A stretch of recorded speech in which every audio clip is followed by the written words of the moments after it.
¿A quién crees que recurre el hombre más buscado en toda la historia del narcotráfico cuando ya ni un solo juez de Estados Unidos le quiere contestar? Agárrate, porque la respuesta es de no creerse a Claudia Sheinbaum. Sí, a la presidenta de México. Joaquín El Chapo Guzmán, encerrado en la cárcel más dura de Estados Unidos, condenado a cadena perpetua más 30 años y con una deuda de 12.600 millones de dólares. Encima, acaba de mandar una carta escrita a mano en la que prácticamente le exige a la presidenta que lo ayude a regresar a México. Y por si fuera poco, tuvo el descaro de anotarle a la corte la dirección exacta de Palacio Nacional, con código postal y todo, como si pudiera mandar llamar a la presidenta con un papelito.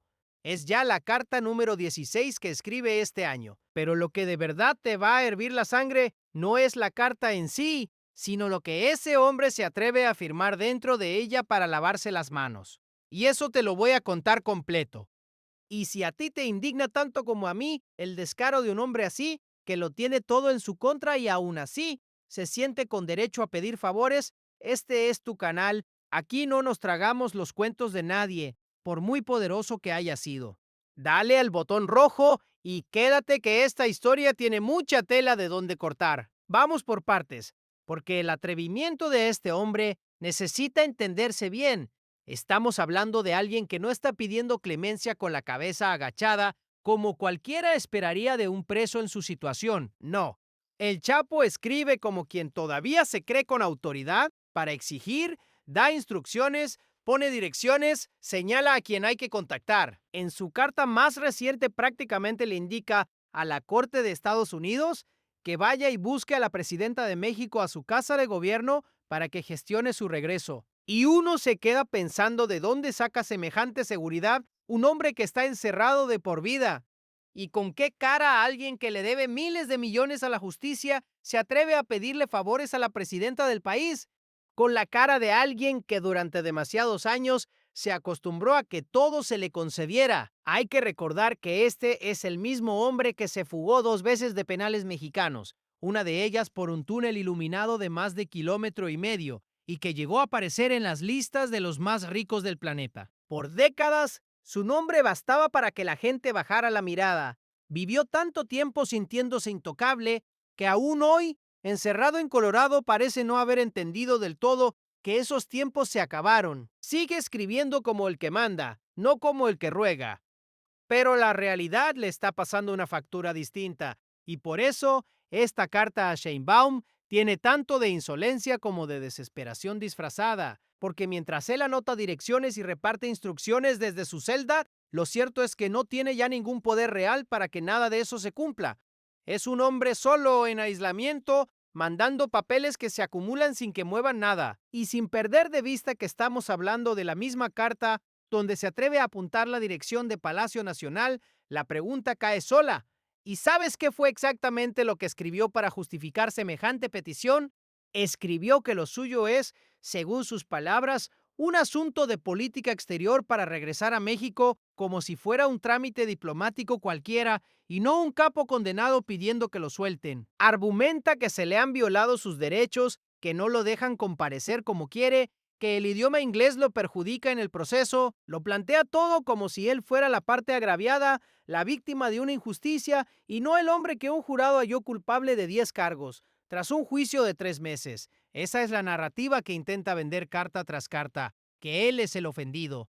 Y aquí es donde conviene parar un momento, porque esa manera de presentarse como víctima no es casualidad ni inocente, es una estrategia que ha venido repitiendo y que tiene un propósito muy claro: mover la culpa del lugar. El hombre que le escribe a Sheinbaum pidiendo regresar no se presenta como un narcotraficante arrepentido, sino como un perseguido injustamente. ¿Y de dónde le nace a este hombre la idea de que la presidenta tendría por qué ayudarlo? De una mezcla de cálculo y de soberbia. Por un lado, parece apostar a que invocar a la presidenta de México le dé peso a su caso, que su nombre suene más fuerte en una corte estadounidense. Por el otro, da la impresión de que de verdad cree que el simple hecho de ser mexicano, de apelar a la patria, le abre una puerta de regreso, como si la presidenta de un país tuviera la obligación de tender la mano a uno de los criminales que más daño le hizo a ese mismo país. Es ahí donde el descaro alcanza su punto más alto, porque conviene no perder de vista nunca de quien estamos hablando, no de un ciudadano cualquiera atrapado en un lío legal, sino del hombre que encabezó durante años una de las organizaciones criminales más poderosas del mundo. Y ese hombre hoy le escribe a la presidenta como si le debiera algo. El contraste entre lo que pide y lo que hizo es justo lo que tiene a tanta gente indignada. ¿Y qué tan distinto es el Chapo de hoy del que un día puso de cabeza al país entero? Es la sombra de lo que fue, y eso lo explica casi todo. El que mandaba ejércitos de sicarios hoy no manda ni en su propia celda. El que movía toneladas de droga entre continentes hoy apenas mueve hojas de papel que nadie le responde. El que compraba voluntades a manos llenas hoy no puede comprar ni una visita de su familia. Y aún así, desde ese fondo sigue escribiendo con el tono del que cree que el mundo le debe una. Recuérdalo bien, porque la misma mano que un día firmaba órdenes terribles es la que ahora garabatea la dirección de Palacio Nacional rogando ayuda. ¿Y a poco crees que esto de escribirle a la presidenta fue una ocurrencia de un solo día? Para nada. Y ese es uno de los detalles que más sorprende cuando uno se mete a fondo. Esta carta no es un arrebato aislado, es apenas la más reciente de una larga cadena de mensajes que el Chapo lleva enviando durante todo el año, más de 15 en total, todos escritos a mano, todos archivados en su expediente. Una insistencia que raya en la obsesión de un hombre que se niega a aceptar que su suerte ya está echada. Carta tras carta va probando argumentos distintos, destinatarios distintos, siempre con el mismo fin, salir de donde está, pero por encima de a quién le escribe, de cuántas cartas manda o de la dirección que anota, hay algo mucho más grave escondido en esas páginas, porque dentro de esos mismos documentos, el Chapo se atreve a soltar una afirmación tan fuerte que de tan descarada casi nadie la ha contado completa. Una afirmación con la que pretende borrar de un plumazo todo lo que se le acusa y echarle la culpa a alguien más. Y eso, lo que ese hombre se atreve a decir para limpiarse las manos, es justo lo que viene ahora.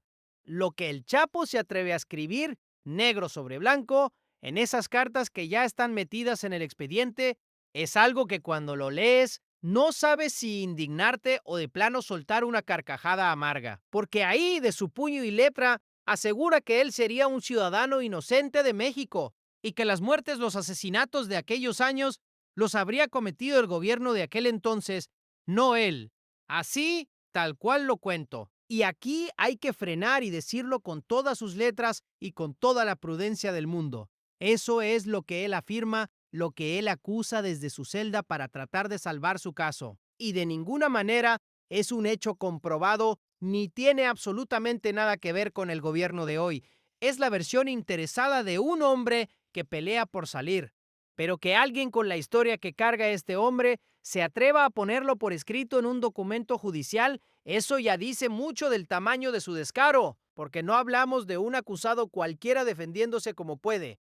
Hablamos del jefe de una organización que durante años sembró dolor en medio país, parándose ahora frente a una corte para decir que el inocente es él y que los culpables son otros. Es como si quisiera borrar de un plumazo todo lo que se le comprobó en aquel juicio de 3 meses en el que un jurado lo halló culpable de 10 cargos distintos. La realidad de su expediente y la historia que él intenta vender no podrían estar más lejos una de la otra.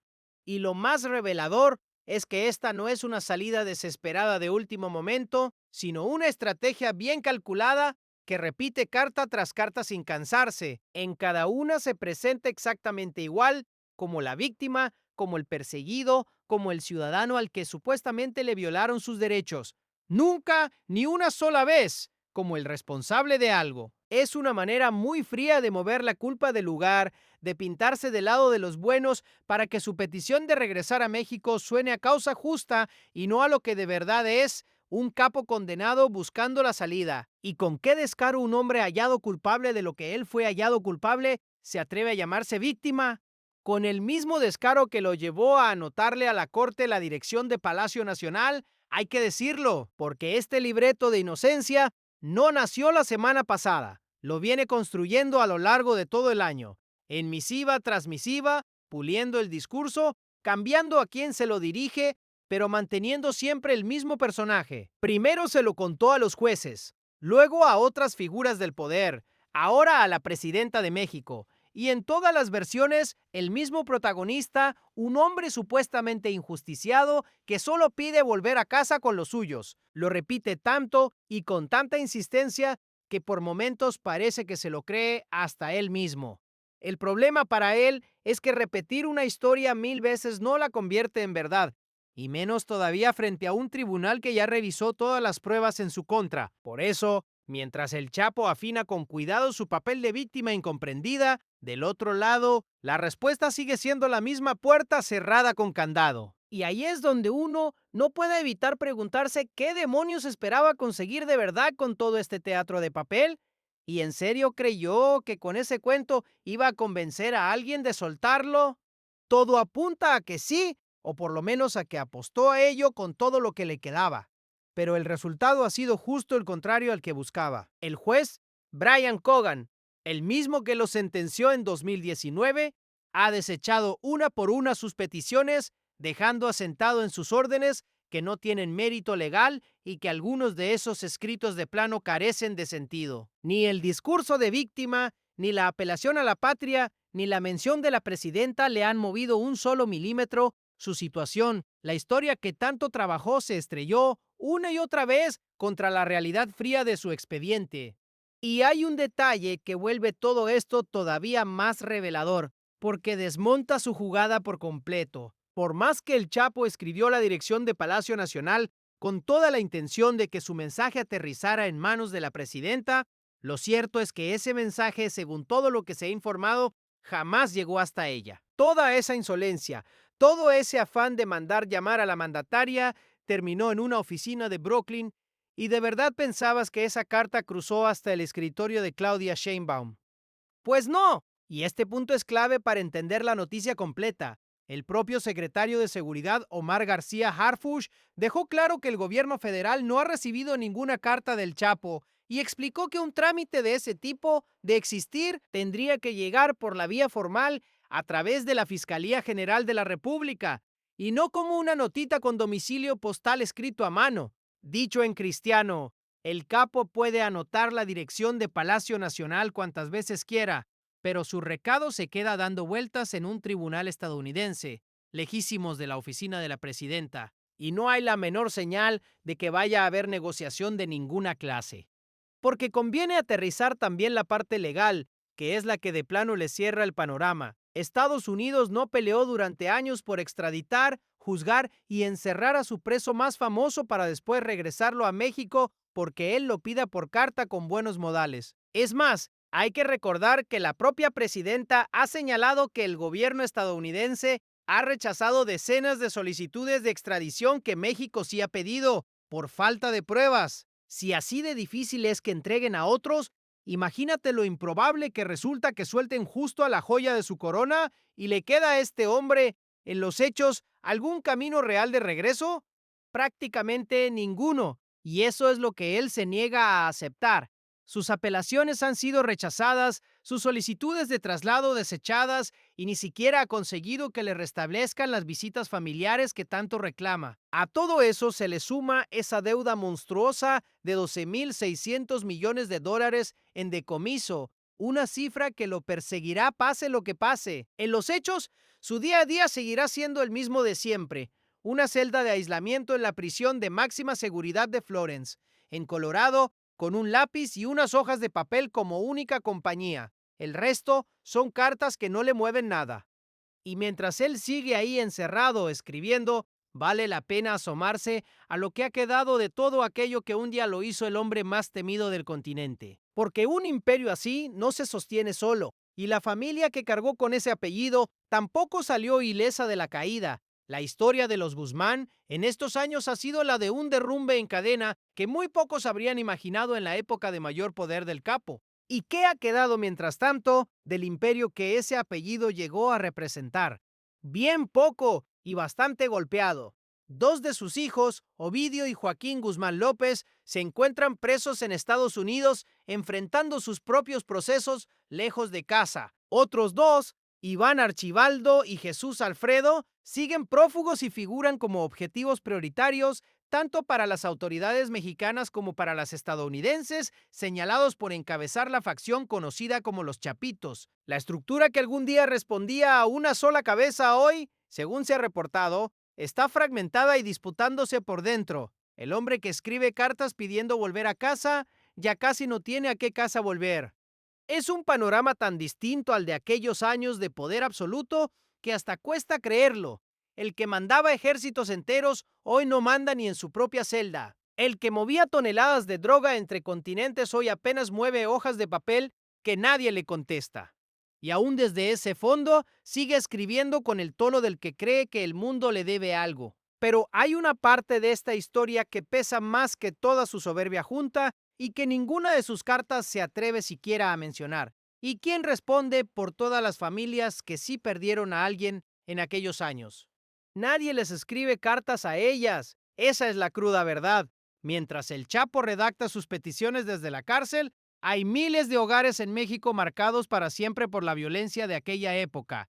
Madres que todavía hoy salen a buscar, hijos que crecieron sin un padre, familias enteras que quedaron partidas a la mitad y que jamás van a recibir una respuesta amable de ningún tribunal. Para ellas no hay traslado, no hay reunión, no hay regreso posible. Y duele decirlo, pero esa es justo la parte de la historia que no aparece en ningún expediente y que sin embargo es la única que de verdad debería importarnos. Por eso cala tanto el tono de sus cartas, ese tono de hombre agraviado que solo piensa en lo suyo y en los suyos, porque hay una desproporción que parte el alma cuando uno la mira de frente. El mismo hombre que un día tuvo todo el poder ahora ruega que lo dejen abrazar a sus hijas sin dedicarle una sola palabra, ni una a todos los que él dejó sin la posibilidad de volver a abrazar a los que amaban. ¿Y con qué derecho reclama estar cerca de su familia justo el que dejó a tantas otras sin la suya? Esa es la pregunta que ninguna de sus 16 cartas podrá responder jamás, por más que la siga escribiendo. Y es también la que coloca toda esta noticia en su justa dimensión.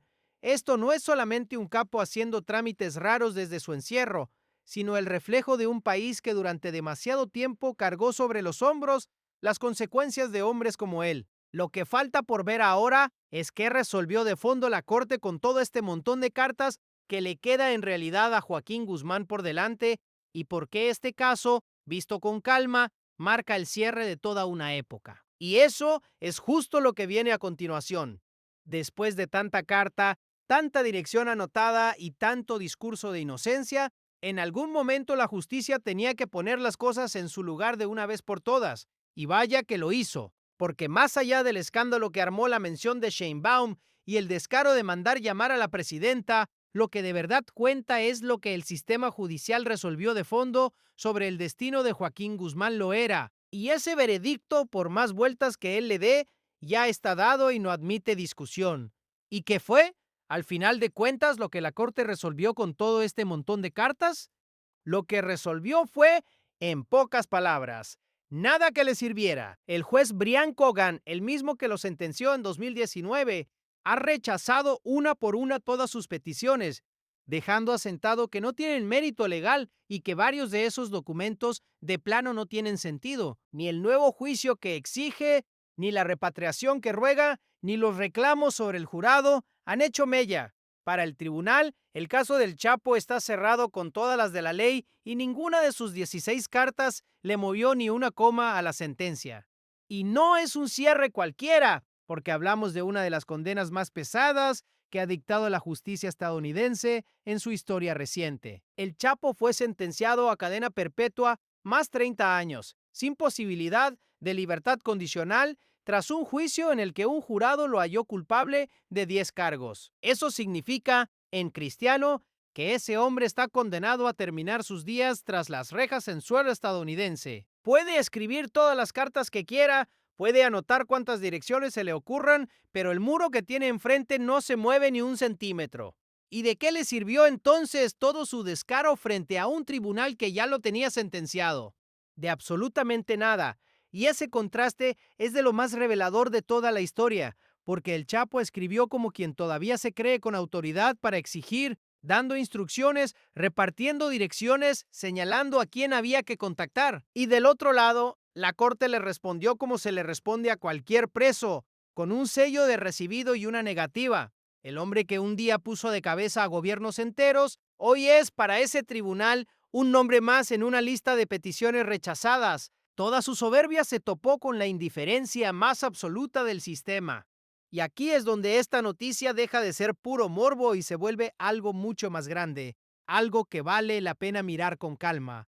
Porque lo que estamos presenciando sin darnos cuenta del todo es la fotografía de un cambio que muchos creían imposible. La imagen de El Chapo rogando por escrito, sin que nadie le conteste, dice más sobre el momento que vive este país que 1000 discursos juntos. ¿Y por qué una historia así, la de un capo escribiendo cartas, importa tanto más allá de la curiosidad? Importa porque marca un antes y un después en la manera en que se trata a estos personajes. Durante demasiados años, dentro y fuera de México, se vivió bajo la idea de que ciertos hombres estaban por encima de todo, por encima de la ley, por encima de las fronteras, por encima de cualquier gobierno. Que un capo de ese calibre podía mover un solo hilo y conseguir que las cosas se acomodaran a su favor. Y lo que esta historia nos enseña es justo lo contrario. A ese mismo hombre rogando sin un solo hilo que mover, sin nadie que le abra la puerta, la diferencia es del cielo a la tierra.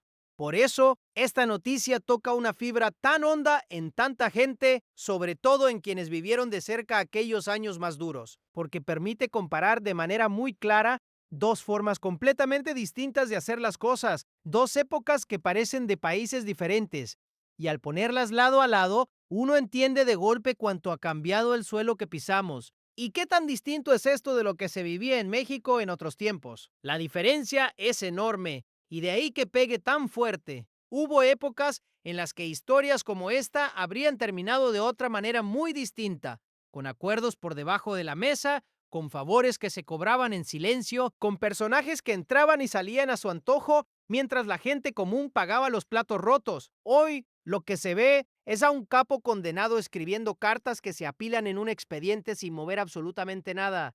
El que la hizo, por más poderoso que se haya sentido, la está pagando. Y eso, para millones de personas, es justo lo que tenía que pasar.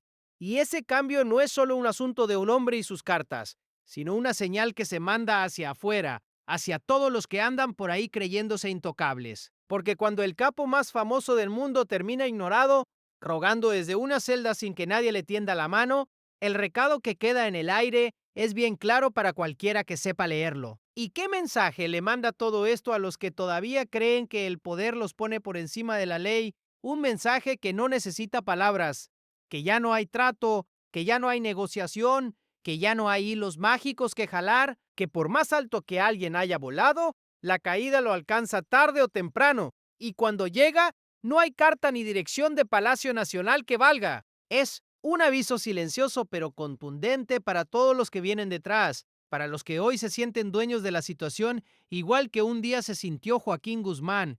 La historia, parece decirles, ya cambió de reglas.